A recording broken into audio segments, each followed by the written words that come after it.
नमस्कार, मी पंजाब डक आणि या ठिकाणाहून महाराष्ट्रातल्या शेतकऱ्याला अंदाज देणार आहे. मी म्हटलं ना, राज्यामध्ये 26, 27 आणि 28 जानेवारीला काही भागात पाऊस येणार आहे, म्हणून हा अंदाज सर्व शेतकऱ्यांनी, महाराष्ट्रातल्या सर्व शेतकऱ्यांनी लक्षात द्यायचा. मग राज्यात पाऊस कुठं पडणार आहे?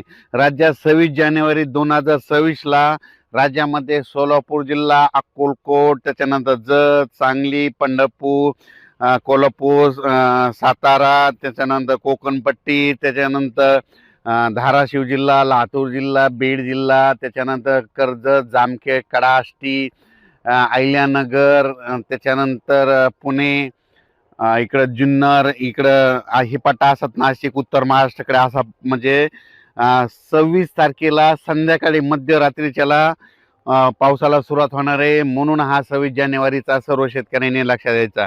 राज्यातल्या सर्व शेतकऱ्याला सांगू इच्छितो की तो पाऊस लगेच 27 तारखेला पुन्हा थोडा पुढं सरकेल, त्याच्यानंतर ते थोडा मराठवाड्याकडे येईल आणि इकडं खामगाव घाटाच्या खाली इकडं नंदुरबार, धुळे, जळगाव तिकडं जाईल, त्याच्यानंतर अकोल्याकडे जाईल, शेगावकडे जाईल, आणि तसा तो पाऊस इकडं पूर्व विदर्भाकडं 28 तारखेला जाईल. पण हे पाऊस सगळीकडे जास्त सर्व जोर नाही पडणार, फक्त काय होणार आहे, काही भागात पडणार आहे, पण पाऊस पडणार आहे. त्याच्यानंतर राज्यातल्या सर्व शेतकऱ्याला सांगू इच्छितो, जनता कांदा असं तुम्ही 26 जानेवारीच्या दुपारपर्यंत तुम्ही कांदा तुमचा झाकून ठेवा. कांदा, त्याच्यानंतर तंबाखू देखील तुम्ही झाकून ठेवायची. ज्यांचं मका काढली असेल तर त्यांनी मका देखील झाकून ठेवायची. तूर शेतकऱ्यांना सांगू इच्छितो की तुम्ही तुमचं आणखीन 2-3 दिवस तुम्हाला शिल्लक आहे. 26 जानेवारीच्या दुपारपर्यंत वेळ आहे, तुम्ही तुरीचं खळं करून घ्या, नसता झाकून ठेवा म्हणून हा अंदाज लक्षात घ्या, नसता हार्वेस्टरनं काढून घ्या म्हणून हा अंदाज. कर्नाटकच्या शेतकऱ्यांनी, महाराष्ट्रातल्या शेतकऱ्यांनी हा अंदाज लक्षात घ्यायचा. कारण की राज्यात खराब वातावरण, मी म्हणलो होतो ना, जानेवारीच्या शेवटच्या आठवड्यात राज्यात खराब वातावरण होणार आहे. अगोदरच मी कल्पना दिली होती.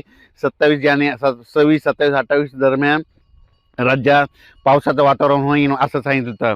मग राज्यात पुन्हा परत शेतकऱ्याचे फोन आले की राज्यामध्ये ह्या पावसामध्ये गारपीट होईल का? तर राज्यातल्या सर्व शेतकऱ्याला सांगू इच्छितो, ह्या 26, 27, 28च्या दरम्यान 27 तारखेला मात्र राज्यात तुरळक ठिकाणी, म्हणजे क्वचित, म्हणजे काही ठिकाणी थोडंफार गारपीट होण्याची शक्यता आहे. पण ती कुठं होते तुम्हाला एक सांगतो. गारपीट, पहिली गोष्ट शेतकऱ्यांनी एक लक्षात घ्यायचं, या गारपीट अभ्यास करण्यासाठी मला 15 वर्ष गेले. तर गारपीट कुठं होती तर तुम्हाला सांगतो की एखादी समजा डोंगर असं, तर एखाद्या डोंगरावर गारपीट होणार, पण त्या डोंगराच्या बाजूला काळीची जमीन असेल तर तिथं गारपीट होत नाही, झाली तरी बोरा एवढले होते. म्हणून हे गारपीटीचा अंदाज सर्व शेतकऱ्यांनी लक्षात द्यायचा.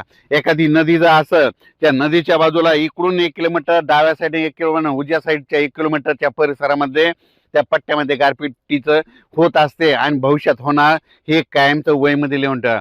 त्याच्यानंतर एखादा कॅनल असं, कॅनलच्या बाजूला डाव्या बाजूने 1 किलोमीटर नाही, उजव्या बाजूने 1 किलोमीटरच्या पट्ट्यामध्ये आता भविष्यात गारपीट होऊ शकते, म्हणून हे एक वयमध्ये लिहून ठेवा.